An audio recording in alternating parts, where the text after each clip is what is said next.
PI for us. And she has dedicated herself really to including all children, and that includes children with challenging behaviors. So she's going to lead us through a discussion on suspension and expulsion in early childhood. This webinar is recorded, and I ask that you use the Q&A to ask any questions during our presentation. Thank you. Hi, everyone. I'm so glad that you came. This will be an overall discussion about suspension and expulsion and the issue. Let me get my PowerPoint pulled up for everybody. All right, there we go. And you'll see that Kathy Kovac's name is on here. This is a presentation that we've been sharing across the state at different early childhood gatherings. And Kathy Kovacs is a program manager with ABC Quality. All right, so we're gonna talk about suspension and expulsion in early childhood settings related to challenging behavior. We're gonna talk about a process that we went through in South Carolina to define preschool suspension expulsion using definitions that we can share across sectors. And we're gonna talk a little bit about some resources that are available in South Carolina to help early childhood programs limit or eliminate suspension expulsion. I hope this is what you signed up for. And I appreciate you guys all being here. Okay, so what do we know about young children with challenging behavior? We know that children who have early appearing challenging behavior, particularly aggression, can predict future problems in school and their community.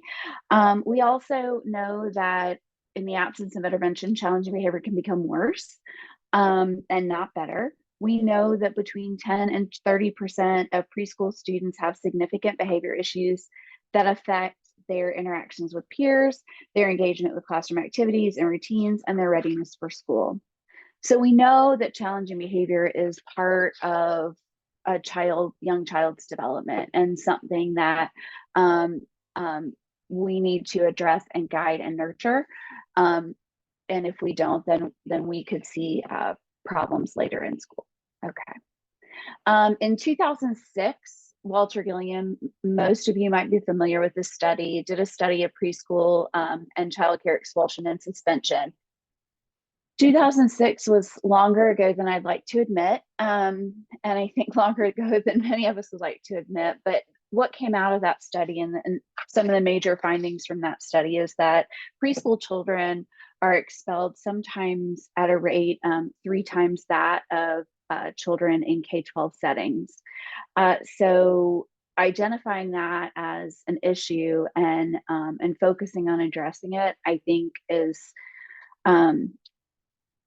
where Dr. Gilliam was going with this. He wanted to ensure that people focused on it. There was another study in Chicago that found that 42% of child care programs who enrolled children from birth to 3 expelled at least one child in the previous year because of behavior.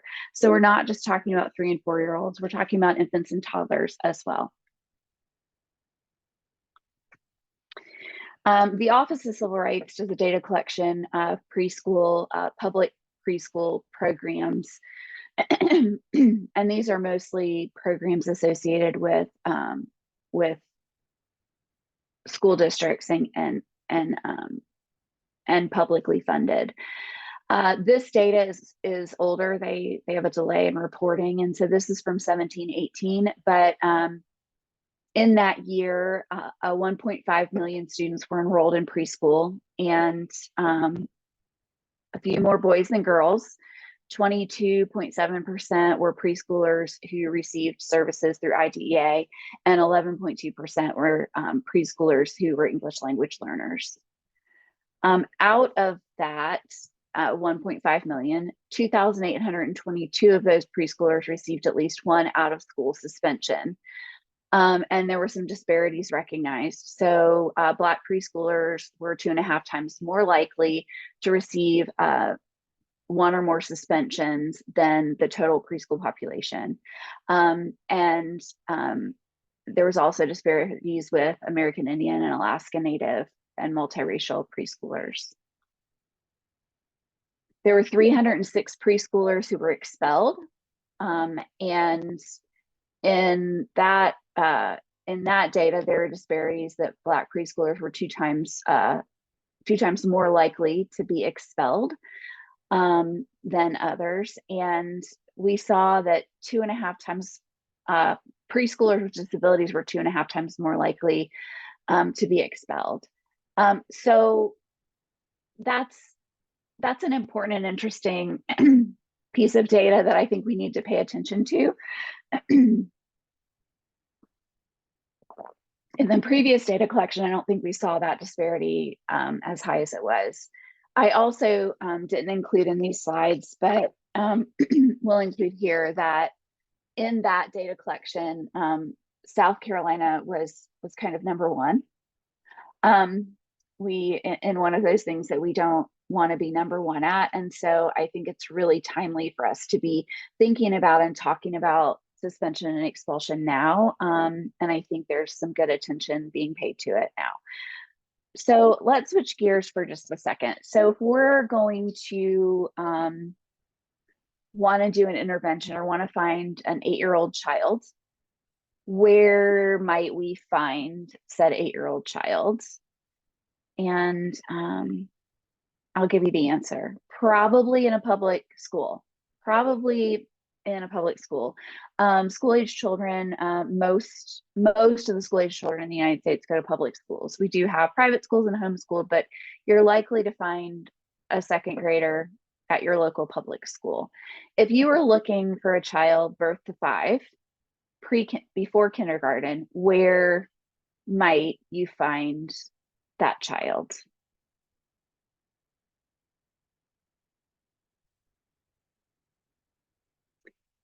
We have lots and lots of different kinds of services and supports for children birth through 5 in our communities.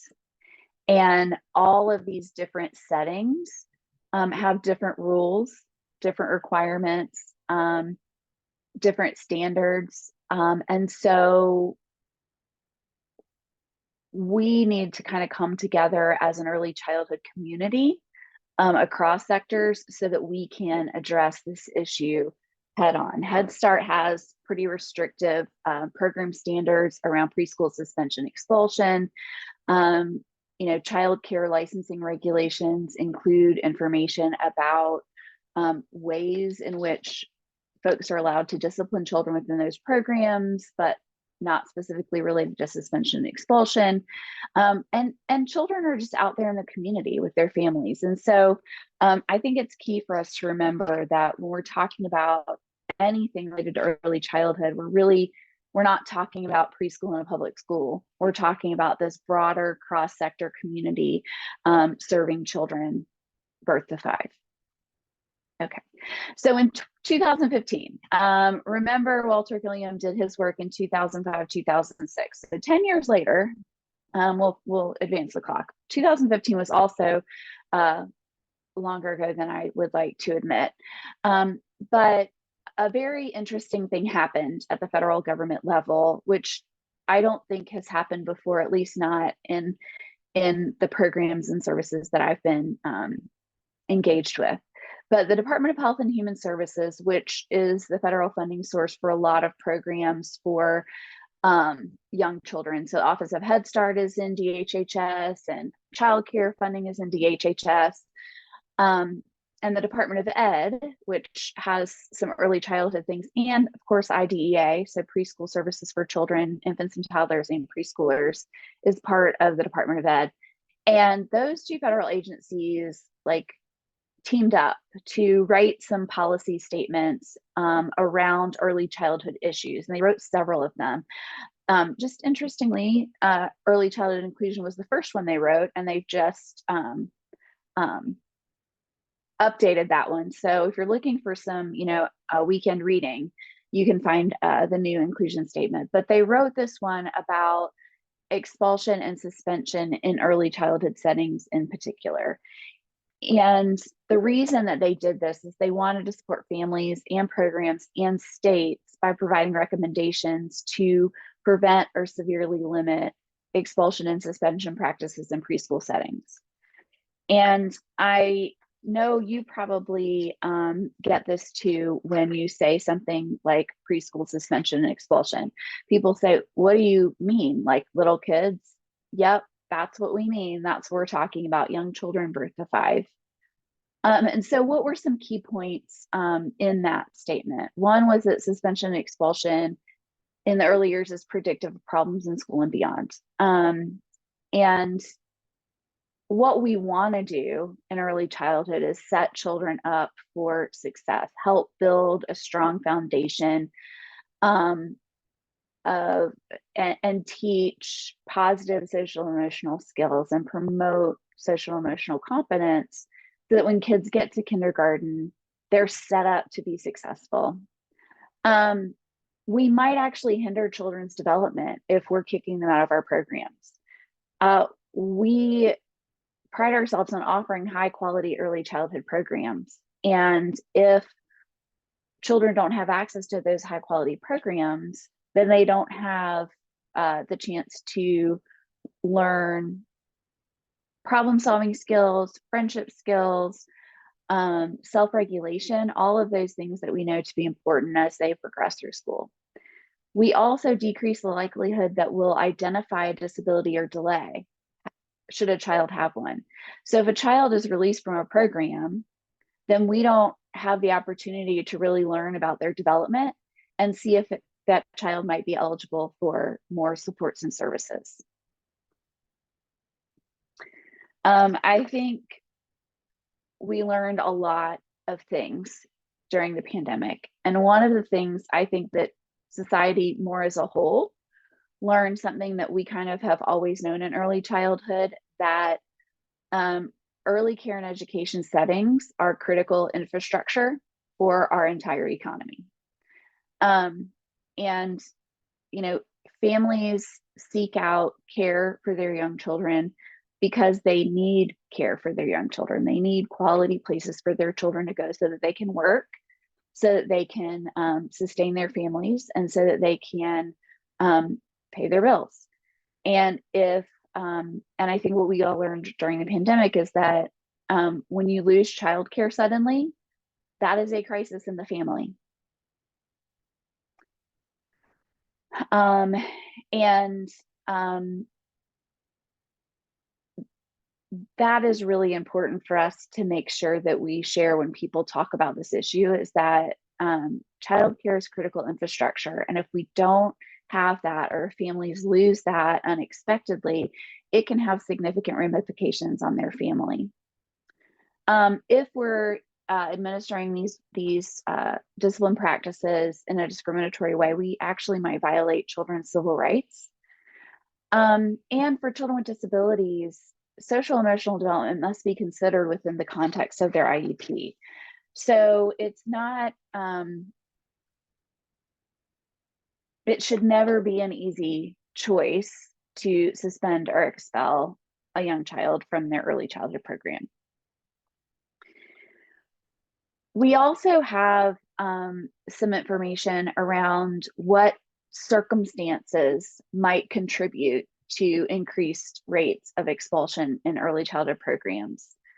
One of those program factors is student-teacher ratios. Another is length of class day, and another is teacher job stress. So it is stressful if you are a teacher in a classroom with young children and you have a child who is exhibiting some challenging behaviors and you just don't know what to do to support that child. So it's not that the teacher is not competent, right? It's that the teacher is kind of at a loss. I think we've all kind of been there when we are in a situation with a child and a family and we don't know what to do. And I think most people who are working in the field really want to know what to do. They really want to be there to support children and families. And so it's important for us to focus on these factors as well, because these are some things we might be able to do something about. So this video is a little bit long, but I think it's a really important message that Dr. Rosemary Allen has to share. She is the Chief Executive Officer for the Institute for Racial Equity and Excellence in Aurora, Colorado. And she has a lifetime of specialization in early childhood development, diversity, equity, and inclusion. And if you've never seen Dr. Allen speak, you are welcome for providing you with this opportunity, because she is really a giant in our field, and she has a very effective and persuasive way that she talks about this issue. And she's also an entertaining speaker. So I'm going to let her do the talking for a few minutes.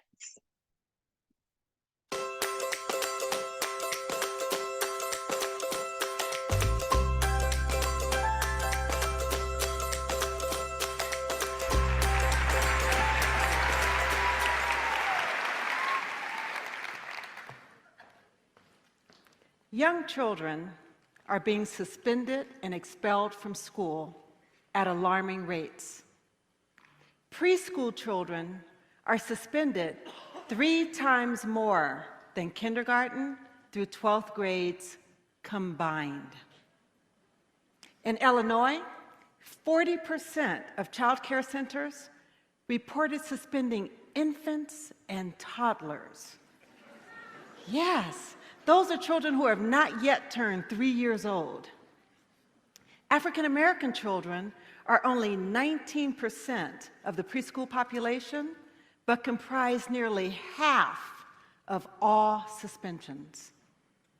You may be wondering, what can these kids possibly be doing to be suspended and kicked out of school so young? Surprisingly, many of them are engaging in typical childlike behaviors. I was one of those children. From the time I entered school, I was suspended at least 7 times a year. I was suspended for things like digging a hole in the playground to see if China was really on the other side of the earth. For that, I was labeled destructive. After a unit on maps, I climbed on top of the school auditorium so I could get a bird's eye view. And after the fire department and police department got me down, I was suspended. And for that, I was labeled incorrigible. There was this one time I took all the baby dolls' heads, arms, and legs off. I just wanted to see how the body parts fit together. But for that, I was labeled a demon. They actually told my parents I exhibited demon-like behaviors. Then there was this one time I snuck into the boys' bathroom. I wanted to see how they got to pee standing up. But for that, I was labeled sexually perverted. Now, these are all childlike behaviors, albeit from a very curious child, but childlike nonetheless. Let's look at behaviors. What is it that children do when they get upset or they're deemed out of control? They scream, cry, hit, cuss, fight, throw things. That's because they're kids. Kids are going to be kids. They don't have the capacity to handle such intense emotions. Let's take a look at what adults do when they get upset. Kick, scream, cry, fight, cuss, throw things. The list is exactly the same. And while we can expect kids to be kids, as adults, what's our excuse? My friend Walter Gilliam says, suspensions are adult decisions. Suspension behaviors. But what if we change that behavior? What if we shift our thinking, focusing on the behavior of adults rather than focusing on the behavior of children? What if my teachers would have seen me as a geologist rather than being destructive? What if they would have seen me as a scientist rather than being a demon? Or a future doctor interested in anatomy rather than seeing me as sexually perverted? The key to managing the difficult behaviors of children is to manage our own behavior as adults. How many times have you seen an adult scold a child for screaming while also screaming, "Don't you dare talk to me like that," right? Or how many times have you seen them scold a child for hitting while also hitting? "Don't you dare hit your sister again."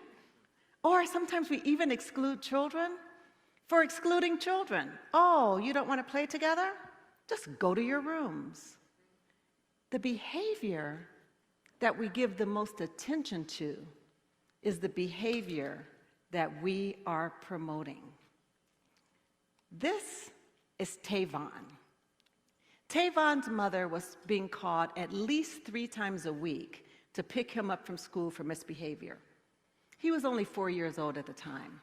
I went to school to observe, and I was struck by how eager Tavon was to please his teachers. At one point, the teacher called all the children to the rug for circle time. "All right, everyone, circle time, come and sit crisscross applesauce." Tavon ran over, and he sat perfectly crisscrossed with his hands in his lap, and he wanted the teachers to notice. He craned his neck. She didn't notice. And he craned again as if he was saying, "See me, teacher, see me." Again, she didn't notice. And being only 4, he became frustrated and gave up.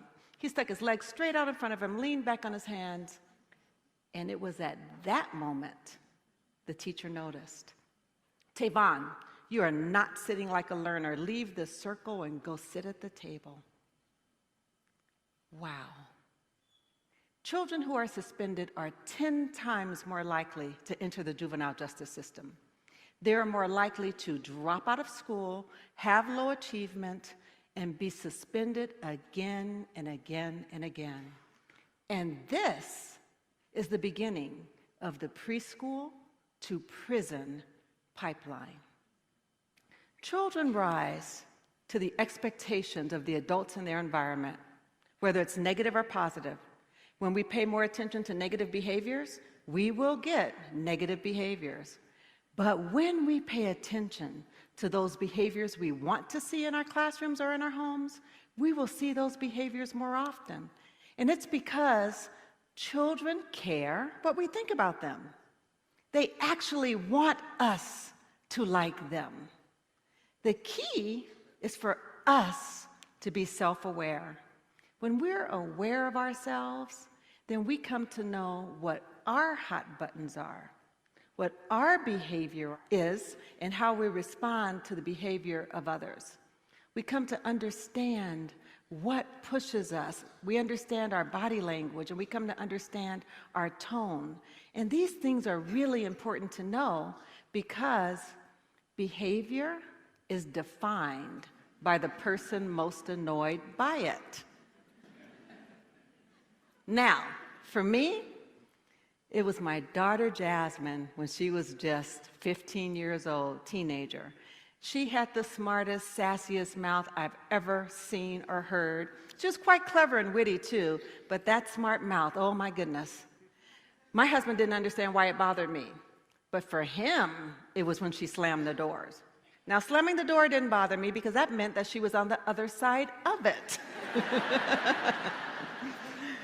He became so frustrated once that he said, "If you slam the door one more time, I'm going to take it off the hinges." Imagine my surprise when I came home one day and my 15-year-old didn't have a door to her bedroom. Now, in addition to being self-aware, when we build very strong, positive, authentic relationships with children, we come to know them, what their hot buttons are, and what triggers their behavior. We will also understand how our behavior impacts their behavior. I was observing another classroom, and there was a little guy named Raphael. And Raphael was getting in a lot of trouble in this classroom. The teacher called his name so many times, I began to keep a tally mark every time she did. Raphael, stop. Raphael, don't. Raphael, sit down. Raphael, don't make me have to come over there. Raphael, Raphael, Raphael. She called Raphael's name 27 times in 7 minutes. Raphael was learning that that place was not a safe, fair, or equitable space for him. And all the other children in that classroom, they were learning how to treat Raphael. It is our responsibility to find and look for what's good, right, and best in every single child. Tom Herner, former president for the National Association of Special Educators, says, when children don't know how to read, we teach. When they don't know how to write, we teach. When they don't know how to ride a bike, we teach. But when children don't know how to behave, do we teach or do we punish? We punish. But what if we intentionally taught children how to behave? What if we taught them how to share rather than saying, you need to share? What if we taught them how to make friends, how to initiate play, how to take turns? And then, what if we gave them many opportunities to practice? Imagine a world where we intentionally taught children pro-social skills, gave them many opportunities to practice, and positively reinforced them every time they used those skills. Challenging behaviors would be greatly reduced.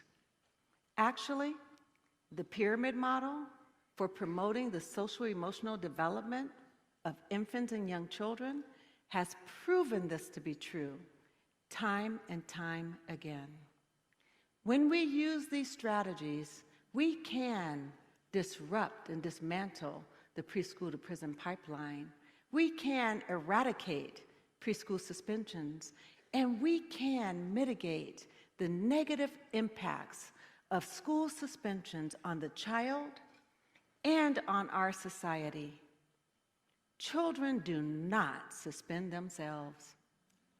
It takes an adult to do that, but we don't have to. When we focus on our own behavior, give children the tools they need to regulate theirs. Look for what's good, right, and amazing in every single child. We can stop suspensions, and we can keep our babies in school. Thank you.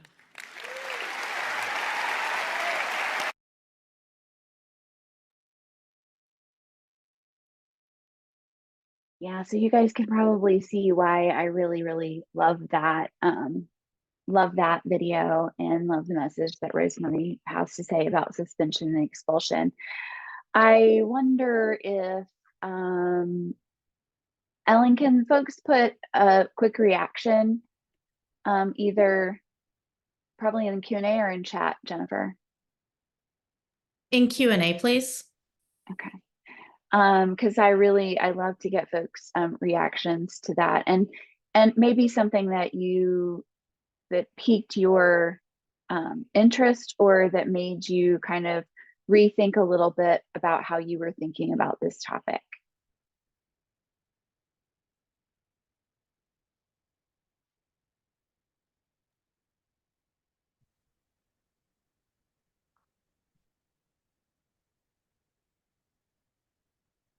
We have one response that they've seen it a second time, and this is just a powerful second time to see it.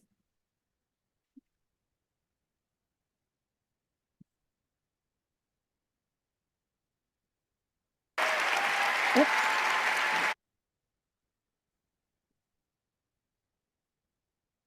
So if you have thoughts and you want to continue to put those in, please do so. It looks like we have a couple of chats too, maybe.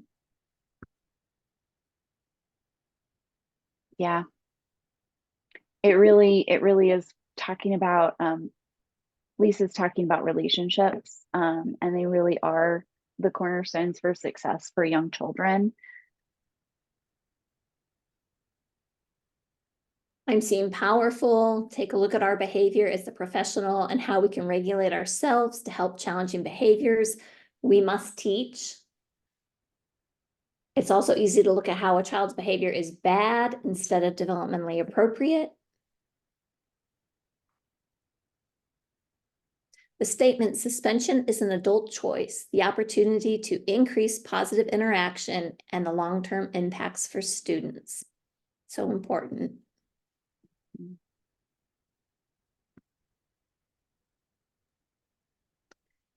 And then we have a Rosemary Allen fan out there who says, I'm always hopeful we can learn to regulate our emotions more as adults in order to help our little friends. Mhm. And I really love the suspension and is an adult decision, and behavior is defined by the person who is bothered by it. Mhm.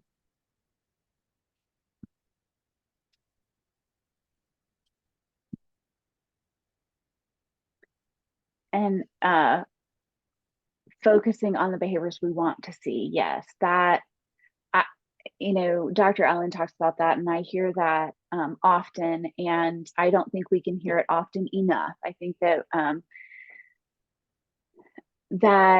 we can focus on teaching the behaviors that we want to see. Yes, suspensions are an adult decision.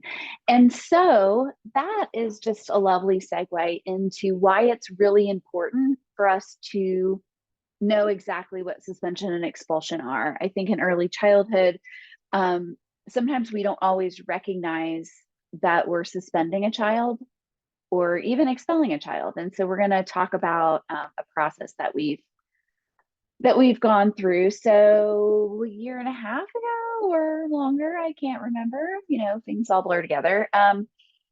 But the Kathy Kovacs, my partner that usually does this presentation with me, the Division for Early Care and Education at DSS needed to include definitions for suspension and expulsion in their state plan for the Child Care Development Fund. And so instead of just pulling some definitions from somewhere and putting them in the plan, DSS wanted to bring together a stakeholder group of other folks in the early childhood sector to look at common definitions in early childhood for suspension and expulsion and to see how those fit within our state context. So we brought together the larger group, and then a smaller group formed to review previous policies, current policies in South Carolina, national definitions and things like that. And then we wrote and proposed some definitions to the larger group, and then we built some consensus around those. You guys might recognize some of these organizations as organizations that you are affiliated with or know about as being leaders in the early childhood sectors. And this was our representation on the larger group. And our one goal was really to develop universal definitions for suspension and expulsion across the early childhood sectors, and ones that we could use to inform our activities and services to try to prevent the use of these practices. So we didn't just stick with suspension and expulsion. We thought it was important as a group to look at what social emotional development is for very young children, what challenging behavior is, and then how those two things play into suspensions and expulsions. And so over the next few slides, we're going to look at these definitions. I'll point out a few things. And I think that either Jennifer or Ellen's going to put a document in the out there for you guys to look at that has these definitions, so you don't have to remember everything that's on the slides. So social emotional development is really important for us to include in this definition, that children develop within the context of their family and community and their culture, and that this domain really does affect the development and learning in other domains. One key piece is, we focus on self-regulation when we're teaching social emotional competence. And it's really hard to learn how to read if you're not regulated.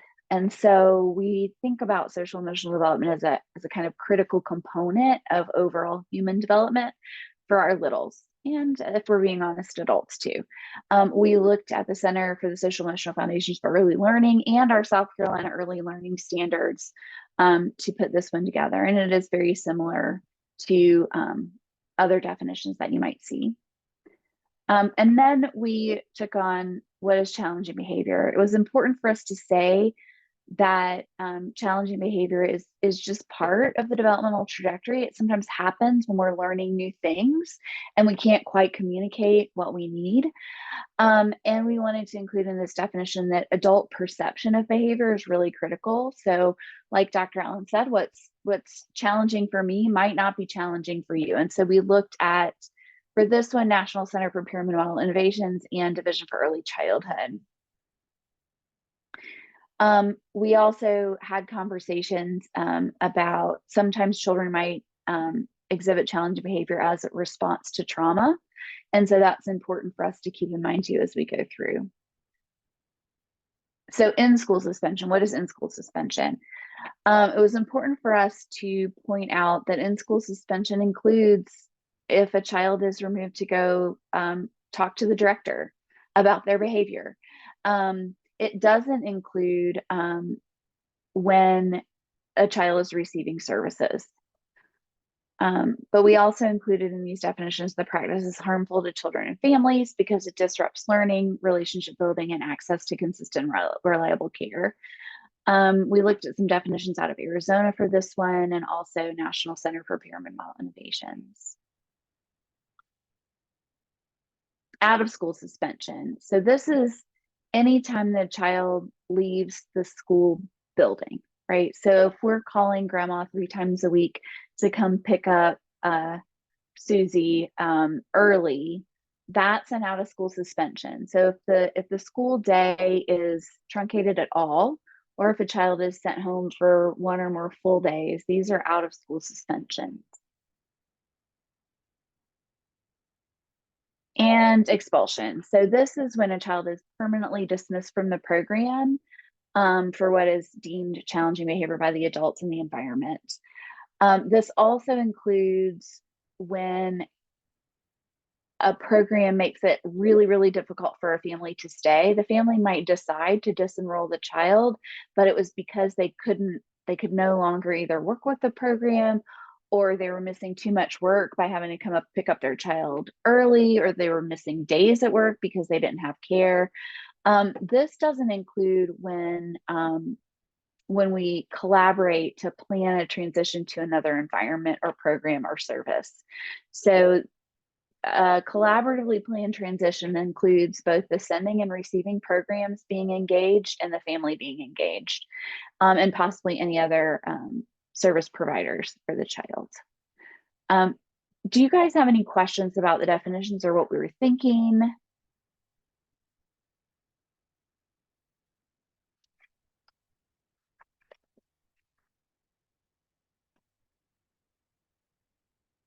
Okay, I'm just going to keep on rolling. So part of this process of us coming up with these definitions wasn't because we thought we'd have everything all together. We really wanted the field to kind of look at these and provide us with feedback. And so we have an opportunity. If everybody would take just a couple of minutes, I think Ellen or Jennifer is going to put a link in the chat too, so you can click directly from, or you can use your phone to use the QR code. But this is just an opportunity for you to provide feedback from your perspective on the definitions and how they might fit within the context of the work that you do.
So wait time is always the hardest, right? That's the hardest thing that we do as teachers and educators.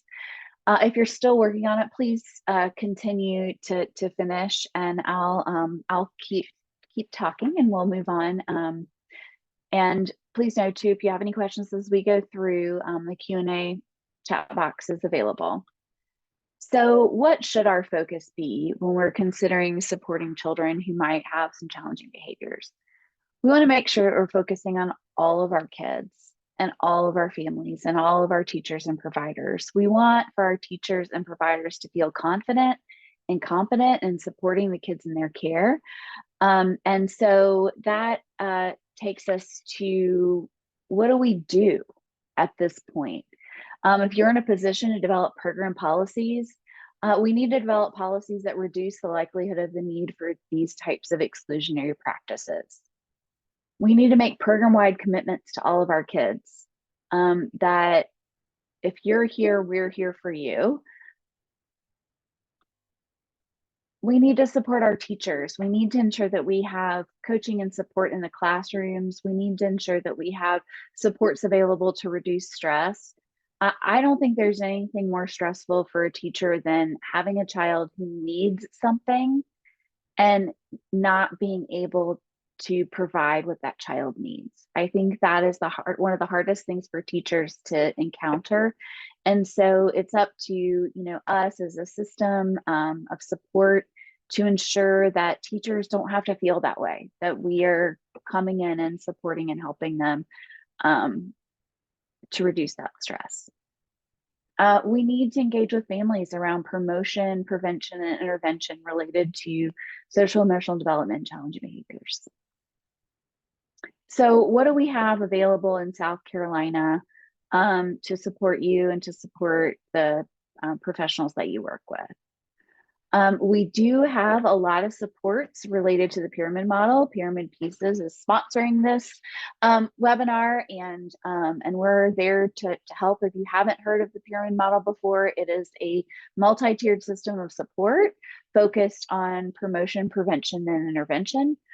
And this helps us adopt that posture of support, right? We look at the bottom down there of effective workforce. If we don't have a strong and effective workforce, we can't do any of the other things, right? And so the pyramid model also focuses on equity and inclusion.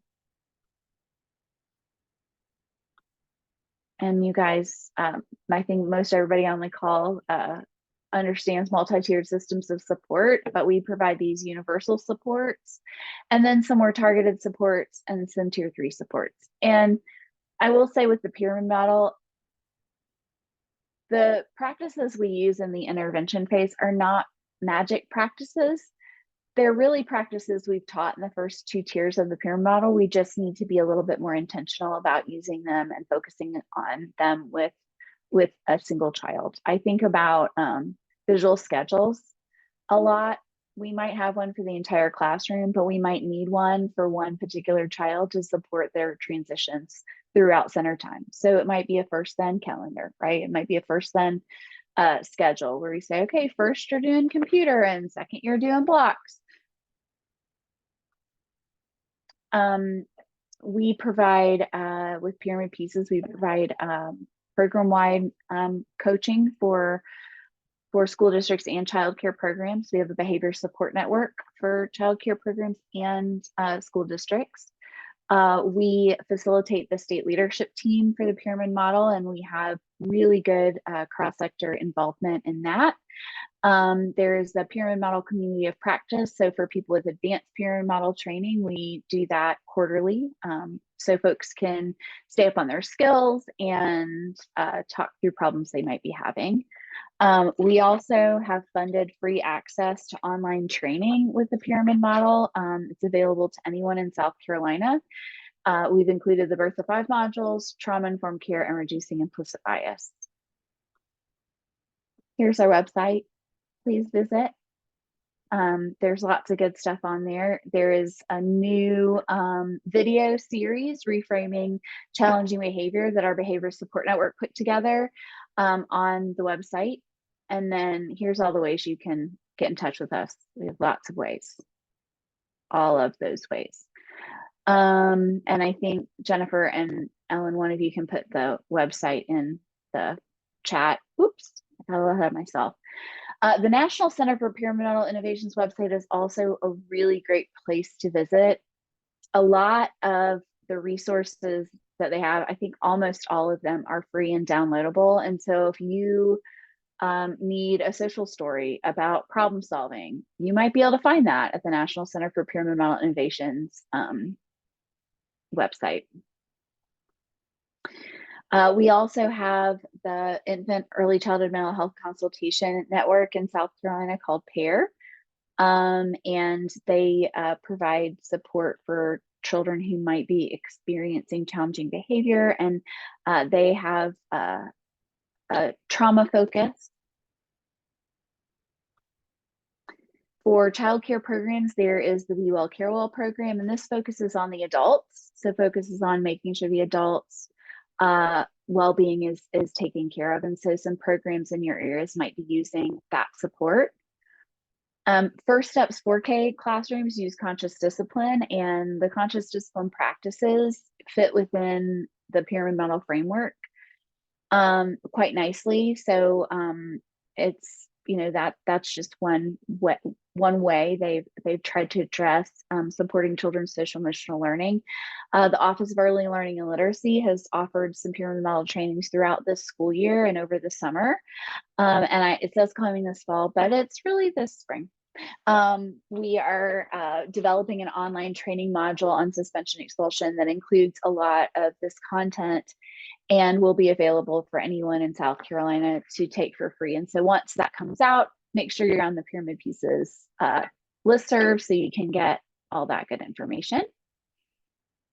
And we appreciate all of you. Here's our contact information if you have specific questions or particular questions about what we do and how we might be able to support you, and how we might be able to advocate together to reduce the use of exclusionary practices in early childhood settings.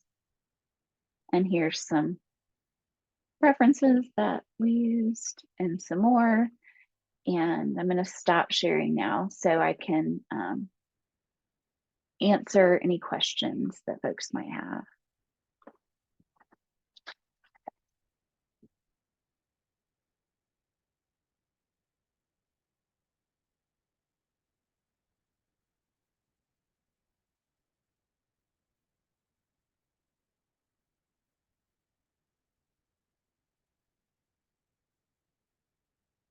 Ooh, I never leave this much time for questions. Look at me being all time efficient. We do have a question. Great. So, it is, how are school leaders informed of the definitions of ISS, OSS, and expulsion, especially those over CERDEP programs? Well, the Office of Early Learning and Literacy was part of the group that wrote these definitions. And so was South Carolina First Steps, who administers the First Steps 4K program in private childcare programs in private schools across the state. So state leadership is aware that these definitions are out there. The Division of Early Care and Education that covers childcare has officially adopted them, and we're hoping that other organizations like First Steps will also adopt them, as well as Office of Early Learning and Literacy. But those folks were engaged in this work, and we have been talking about these at different early childhood spaces over the last several years. Well, maybe a year and a half, 2 years. Anyone who will hear us or listen to us is basically who we talk to. So if there's a particular group that you want to share this with, please do share the link for this webinar so everybody can hear this information. Listen, I'm not sure if that was a full answer to the question, but I hope so.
We have someone asking if there's going to be a part 2 to this series. Well, I would be really interested, and I think there was an opportunity in the feedback survey, but I would be interested to know what you would like in that part 2. There's lots of part 2. This is not obviously the end of the discussion. This is about, let's all see if we can get on the same page about what this stuff means. And then part 2 is kind of how can we address this going forward.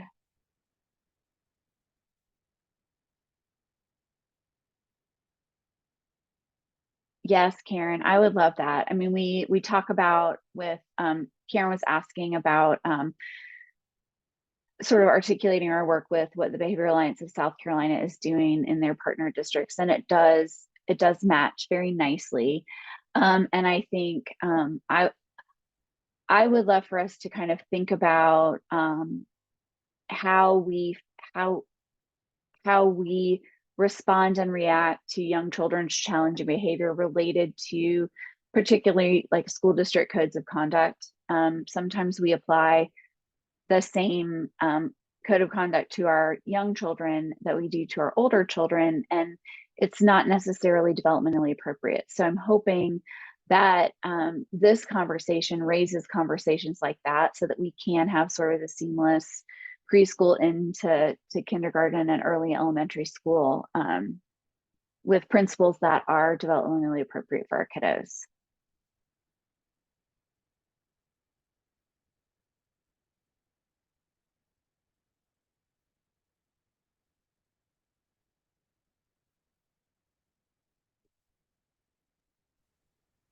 So it looks like Kim is saying maybe working with school leaders on how to appropriately address challenging behaviors would be a good next step.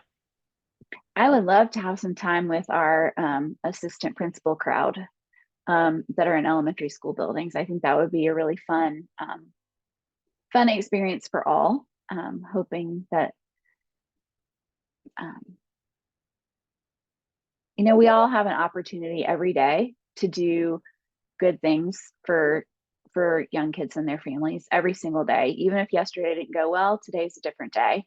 And I say often, and I think most of my colleagues that are on this call have heard me say this before, but we have great opportunity in South Carolina. We have tools in place. We have supports that we can offer and provide so that we can ensure that kids can stay in their high quality early learning environments and that they can be supported well if they might be exhibiting some challenging behavior.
All right, well, thank you for joining us. I appreciate you taking your time this afternoon, and please do reach out if there's anything we can do to help support.